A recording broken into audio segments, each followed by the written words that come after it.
To be like Jesus, God's love and glory seen in nature. What is man that thou art mindful of him, and the Son of Man that thou visitest him? For thou hast made him a little lower than the angels, and hast crowned him with glory and honor. Psalms 8, verse 4-5. Our kind Heavenly Father would have his children trust in him as a child trusts in earthly parents.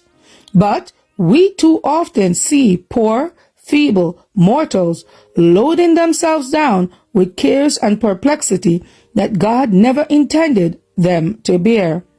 They have reversed the order.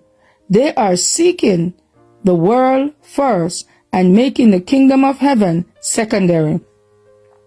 If even the little sparrow, which has no thought of future need, is cared for, why should the time and attention of human beings who are made in the image of God be wholly absorbed with these things? God has given us every evidence of his love and care, yet how often we fail to discern the divine hand in our manifold blessings.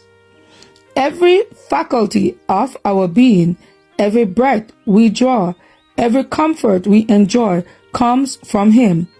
Every time we gather around the family board to partake of refreshments, we should remember that all this is an expression of the love of God. And shall we take the gift and deny the giver? When Adam and Eve were placed in their Eden home, they had everything that a benevolent creator could give them to add to their comfort and happiness. But they ventured to disobey God and were therefore expelled from their lovely home. Then it was that the great love of God was expressed to us in one gift, that of his dear Son. If our first parents had not accepted the gift, the race would today be in hopeless misery. But how gladly did they hail the promise of the Messiah. It is the privilege of all to accept this Savior, to become children of God, members of the royal family, and to sit at last at God's right hand.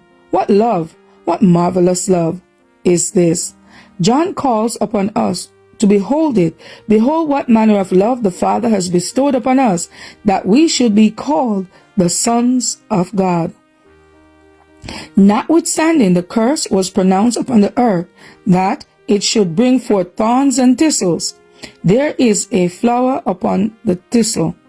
This world is not all sorrow and misery.